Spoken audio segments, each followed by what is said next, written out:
All right, what we're going to do now is we're going to take a look at loops. And what loops do,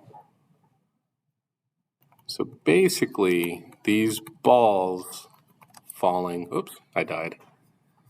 These balls falling, it's set to a loop. And my interaction with it, so I'm just arrowing side to side. Oops, died again.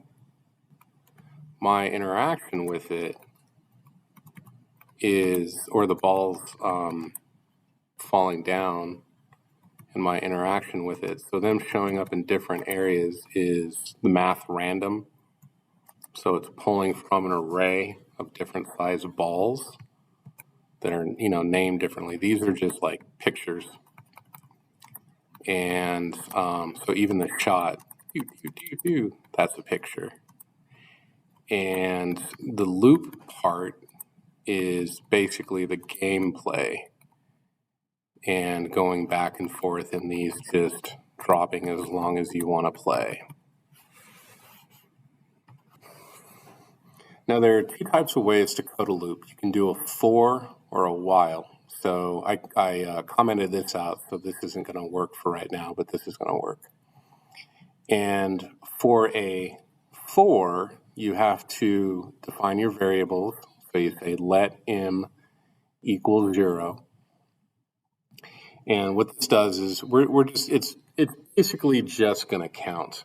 And just as a side note, I'm showing you this not in Code.hs because I'm going to show you the big dangers, the one danger with loop. And the danger with loop is not closing your loop. If you don't close the loop, you tell the computer, I want to run this into infinity, and your computer basically breaks. Or not breaks, but the program doesn't work and it locks up. So I'll demonstrate that.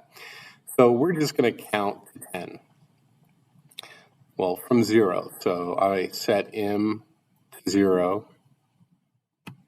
And you can set this m to less than or equal to 10. So it's going to capture 0 all the way to 9.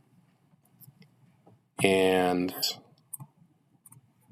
what do you want to do? You want to write m. So what it's going to do is it's going to count 0, 1, 2, 3, 4, 5, all the way up to 10. So let me save this, and it already did. So got to put all that together. There you go. Did I put a period right there? Oh, that's why it broke. There we go. Okay, so now you'll see it. 0, 1, 2, 3, all the way to 10. So it's less than or equal to 10. If I take out the equal and redo it, it just goes to 9.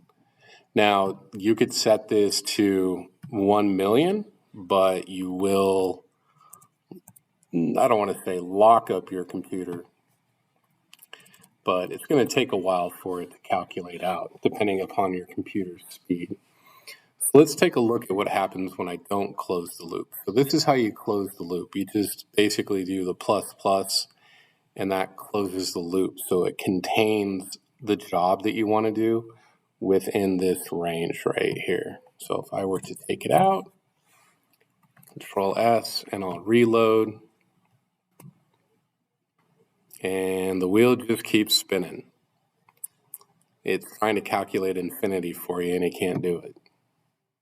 And it looks like it still is spinning. Let's see if I can keep it from spinning. So if I go m++, let's see how the browser reacts. If you do this in if you do this in Code.hs, let's see if refresh. Nope, it broke.